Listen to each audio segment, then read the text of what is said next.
Descarga eletrostática, ou simplesmente ESD, é uma demonstração poderosa e impressionante da natureza. Uma visão espantosa da ESD é o flash brilhante de um raio sobre o céu noturno.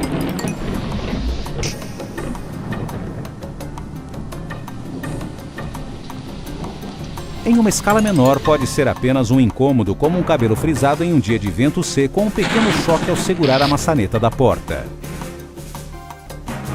Bom, e o que causa a descarga eletrostática? Normalmente existe um caminho disponível para que as partículas carregadas sejam movidas com facilidade e segurança para o solo.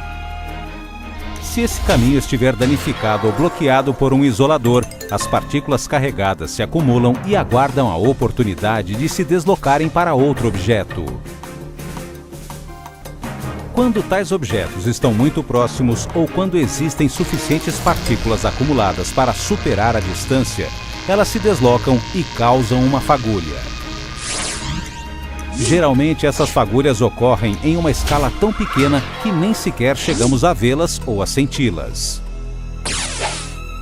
No entanto, apesar de não sermos capazes de percebê-las, muitos dispositivos eletrônicos são tão sensíveis que podem ser danificados ou totalmente destruídos por elas. No caso de uma ocorrência de ESD como essa, em que as partículas acumuladas passam de um objeto a outro, elas podem interromper um sinal ou causar um curto-circuito, o que resultaria na falha da peça. Mesmo que a peça não apresente imediatamente a falha, essas descargas poderão causar danos parciais ou latentes que encurtarão a vida útil do produto, mesmo com o uso normal do mesmo. O uso de uma barreira de ESD para interceptar as cargas e fornecer um caminho para a segurança permite defender os dispositivos eletrônicos delicados contra danos eletrostáticos. No entanto, se ocorrerem ataques com descargas mais poderosas, esse único ponto de defesa será derrubado. Nesses casos, é necessário adotar uma defesa mais robusta e completa. Um plano contra ESD abrangente e bem integrado limitará os danos e reduzirá as falhas e devoluções de produtos.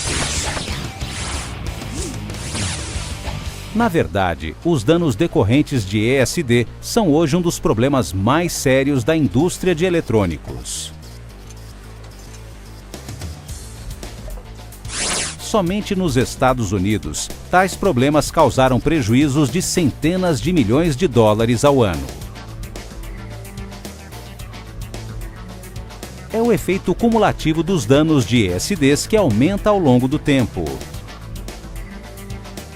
Por exemplo, um fabricante de placas-mãe pode enviar 1000 placas por semana com uma taxa de precipitação radioativa de 1%, metade da qual é causada por danos de ESD. Isso significa 5 placas falhando por semana em função da ESD.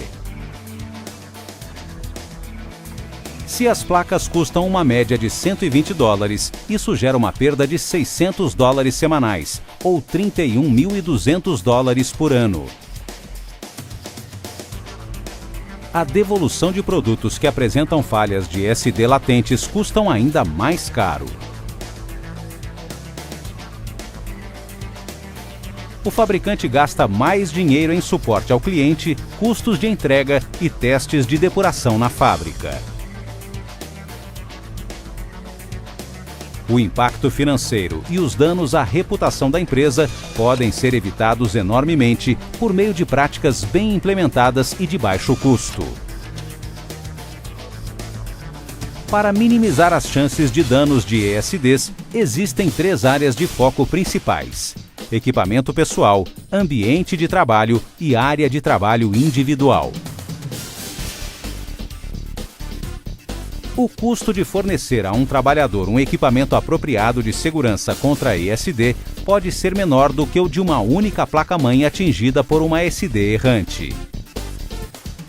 Por isso, pode ser de bom senso econômico assegurar que cada trabalhador tenha e use estas poucas ferramentas essenciais.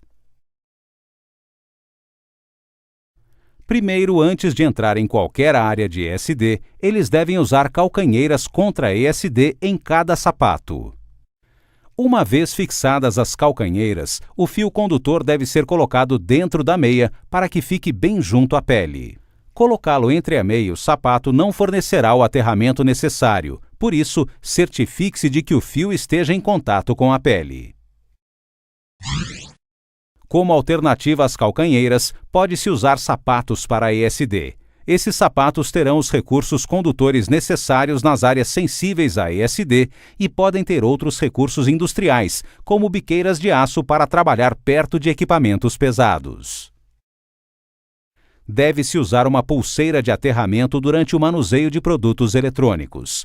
Essa pulseira consiste em uma faixa elástica que deve estar totalmente em contato com a pele, não à vista por cima da roupa. Um fio em espiral é anexado à pulseira e aterrado no local de trabalho por meio de um clipe ou de uma tomada banana. Por fim, o trabalhador deve usar um jaleco especial quando estiver em um espaço de trabalho sensível a ESD. Para ser eficaz, este deve ser abotoado ou bem fechado.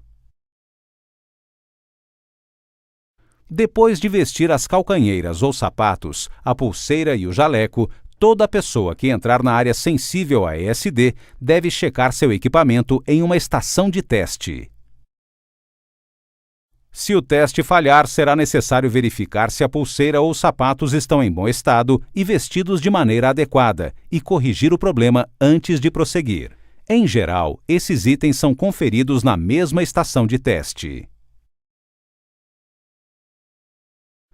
As instruções de uso devem estar visíveis e deve-se criar um registro à medida que cada pessoa entrar em uma área de ESD.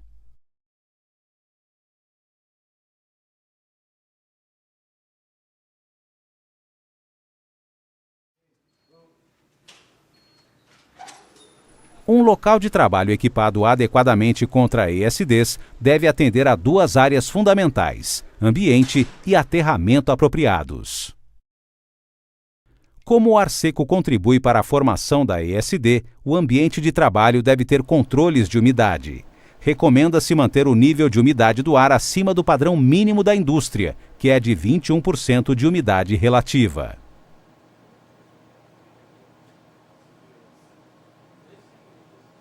O revestimento do piso deve consistir em placas dissipadoras de calor instaladas com um epóxi condutor. Elas são encontradas tanto em placas de carpete ou vinil e fornecem uma grande superfície condutora.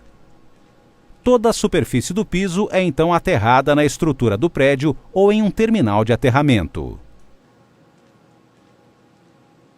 Com o medidor Megger é possível medir a propriedade condutora do piso.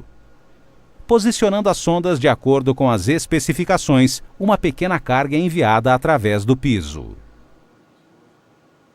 O medidor pode então determinar se o piso passou no teste.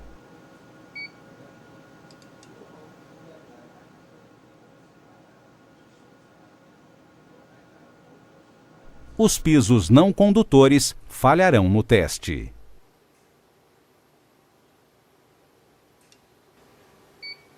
Qualquer pessoa que caminhe sobre um piso dissipador de estática deve estar protegida por calcanheiras ou sapatos para ESD. Um carrinho com rodas de plástico empurrado sobre o piso pode gerar uma carga estática. Assim, qualquer carrinho usado nesta área deve ter rodas condutoras ou uma correia de aterramento. Todas as bancadas de trabalho devem ser acompanhadas de uma cadeira ou manta com dissipador de estática, além de um local para prender a pulseira antiestática. Todos esses três itens devem estar conectados entre si e aterrados apropriadamente. As áreas de trabalho individuais devem estar livres de entulhos e itens que possam gerar cargas. Use um medidor de campo para testar os itens que possam prejudicar os materiais sensíveis a ESD. É recomendável remover todos os itens que não tiverem proteção contra ESD.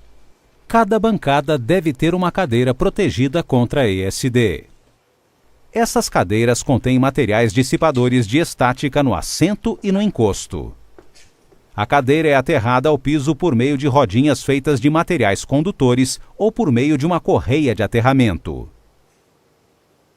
Quando a pessoa senta em uma dessas cadeiras, o aterramento ocorre de seus jalecos para a cadeira e desta para o piso. Antes de manusear qualquer material, deve-se plugar a pulseira antiestática no receptáculo de aterramento da bancada de trabalho. Uma estação de trabalho utilizada de maneira apropriada proporciona vários caminhos para aterramento, obtendo o máximo de proteção contra danos por cargas estáticas. Com o equipamento de aterramento apropriado, o trabalhador opera e trabalha com segurança com materiais sensíveis a ESD. Mas como as cargas estáticas podem pular distâncias curtas, deve-se manter outras pessoas afastadas do local de trabalho, especialmente se estas não estiverem equipadas de maneira apropriada. Após trabalhar com qualquer item sensível a ESD ou prepará-lo para transporte, assegure-se que ele seja armazenado em recipientes antiestáticos.